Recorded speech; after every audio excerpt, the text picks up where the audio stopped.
I hate this. Why do we have to do these things? Yeah, it's kind of like Band-Aid. You're really fast. Get it over with.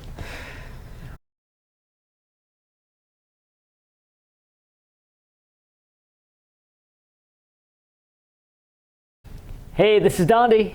And this is Ben. And this is Between Two Wheels. In this episode, we're going to talk about tree clearing on the trails, which is something we have to do all the time. The upcoming Drama Queen. So if you haven't heard of the Drama Queen, it's a pretty hell of a ride we put on at the shop in conjunction with Mulberry Gap. Super fun. Yeah. Super fun.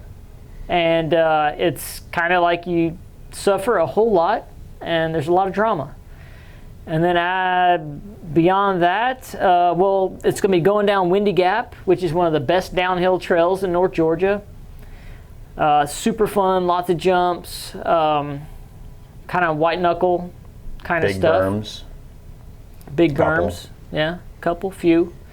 And then, just the other day, we were in Atlanta and got to see the Black Lips. Yes. Live and in concert. Local guys, Black Lips, Atlanta. Doesn't get too much better than that, according to us. Yeah. Again, that's one of those things that we listen to here a lot.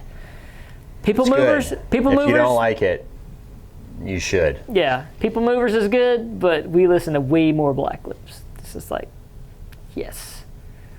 So hope you enjoy the episode. Trail maintenance, specifically cutting trees. Something we all have to do. Well, people that work on trails have to do. Yeah. Not everybody works on trails. They don't happen by magic. It's not Vegas. Trail. Requires a lot of work. Anyway, we got a little bit here we went out on Pinhoti Section 3. So we've climbed up P3, had some reports of some pretty good tree damage from last week. We had a pretty big windstorm come through. Little valley here we walked past several trees that fell over already, and then we're coming up to the trail where we need to clear, but it's just knocked everything down. It's pretty cool. And you can always tell because you see that fresh dirt. But that's several really big trees. This one up here topped off. More damage down here. You can see all the scraping. It's pretty cool what Mother Nature can do. I'd say that trail's blocked. So when you're cutting trees off a trail, people kind of innocently assume you just roll up to the tree. First of all, you don't really roll up because most of the time we're walking. Usually the easiest way to carry chainsaws is just strap them in a backpack and carry them up the trail on your, while you're hiking with your proper boots and stuff. So when you get to a tree and you need to cut it down out of the trail, if it's a bigger tree, it's a lot more work than you would think. It has a lot of kinetic energy as that tree falls and twists and turns as branches hit the ground and hit other trees. There's a lot that goes on, twisting, top bind, bottom bind. There's a lot that goes on to these trees, so you have to really take a slow approach, think about it before you start doing anything. Assess the situation. So, a job that looks like, someone just roll up here in like 10 minutes to be out. That's 10 minutes is getting set up. Well, taking your backpack off is Yeah. like 10 minutes. It's like, whoa, that was heavy. Let's take a break and drink some water because hydration is important. I'd say a minimum tree clearing is at least 30 minutes. I'd say most of the time. Yeah, most of the time. It's so you clear out all the top limbs and limbs that are not touching anything. You cut, they fall, you throw them off the edge wherever you are, and then you assess where all the binding is. And then it's always a fluid situation like the tree on P3. We were cutting on it one way, and then, no, there's actually a twist in there. It started binding the other way, wanting to get the saws stuck in there, so we had to reassess what was going on. All right, well, we're packing up, getting all our gear. Man, that tree was very healthy. We don't usually cut healthy trees. They're usually half dead or hollow by the time they're falling. But this was definitely a some kind of a storm event, because there's several more trees up the ridge that are down but not on the trail that we know of. And then here's our now cleared out path. That was a big tree and very healthy. And it's good to watch people ride by when you're cutting stuff and they're like, yeah, thanks man, this is awesome, we appreciate it. Yeah. So if you find a trail builder or a trail worker on the trail, just be sure to tell them thanks. For those of you familiar with the shop, coming up in a week or so, August 6th, the Drama Queen. So this year it's going to be a little bit different, slightly easier. It's going to be easier than last year. Easier than last year.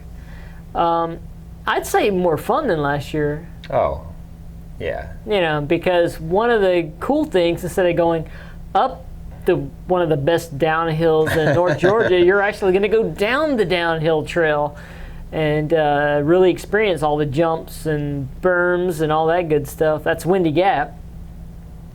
And so what, we were looking at like 30-something mile ride. 33 miles. 33 miles, a lot of climbing. Thousands of feet of climbing. Thousands of feet of climbing. We don't want to tell you exactly how much, because you got to show up for that, because that will look look really good on your Garmin or your Strava at the end of the ride. You'd be like, oh my God, I can't believe we did that. Join a climbing challenge for that month. Yes, because it will pay off in one day. Windy Gap. So, I mean, that's a trail that's technically an ORV trail, which is open to bicycles. It's an advanced ORV trail, and when you head out down that, it's tough. It's fast. The beginning of it is very technical, a lot of rock, almost like trials riding. A lot of spots where it's kind of hard to pedal a bike through. Motorcycles might have a better chance being an ORV trail, because you don't have upstroke and downstroke hitting rocks. You can kind of just motor through, but the bicycles is pretty challenging. Back there for sure, where it got really rocky, but it was small.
Once you get through that upper section, it's pretty freaking cool. Pretty all out. Yeah, it's all out.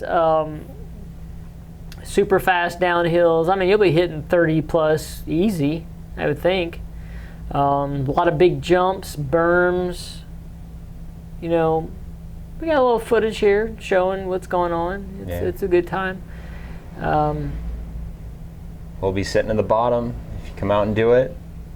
Cooler full of beer. Yeah, so Cartecay Bike Shop will have the sag stop at the bottom of Windy Gap. Having a party, it's on a Sunday, nobody's working, shop's closed, will be, maybe some music, some libations. Think there might be like a sport drink or a goo or something? Yeah, we'll have to. Maybe a banana? A banana. We'll have Probably. a banana. Because you still got like 8 miles after that. Yeah. Yeah, you got about 8. eight Roughly. 8 miles take. of flat to moderate climbing to get back to the end at Mulberry Gap. Okay, so as we've mentioned before, we're going to share a little light on some of the music we listen to at the shop. This past week we were in Atlanta and got to see the Black Lips again, live. Fantastic show. They were at the Variety Playhouse. Variety Playhouse. Little 5 Points. Yeah. Perfect area to go see a show. I mean, these guys, we've been listening to them for a while. I mean, more than People Movers. I mean, it's an awesome show. They're local. They're Atlanta guys. Just weird enough. Just weird enough to make you take notice. Music's awesome. It's punk, but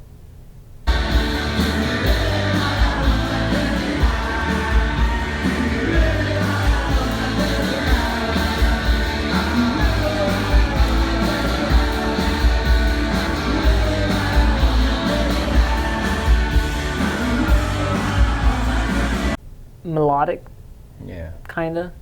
Yeah. It's like Beatles Take Acid. I was gonna say, is it like punk indie? Punk indie. I Yeah. don't know. Yeah. Well, punk indie. Probably their antics are probably more punk than actually the music. Yeah.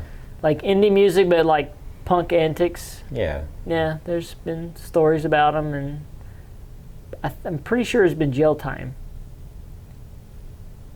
I think that makes a band, doesn't it? Right. Why do people like to ride really hard rides? I just like miles and miles and like elevations. Like It's hard to get a stupid grin on your face. But doing that when you're done, you get a dumb grin on your face. I think I know how that feels, but well, I guess I've done a couple stupid rides like that. One day when you grow up, when you get taller. Wait, we did it. I'm not getting taller.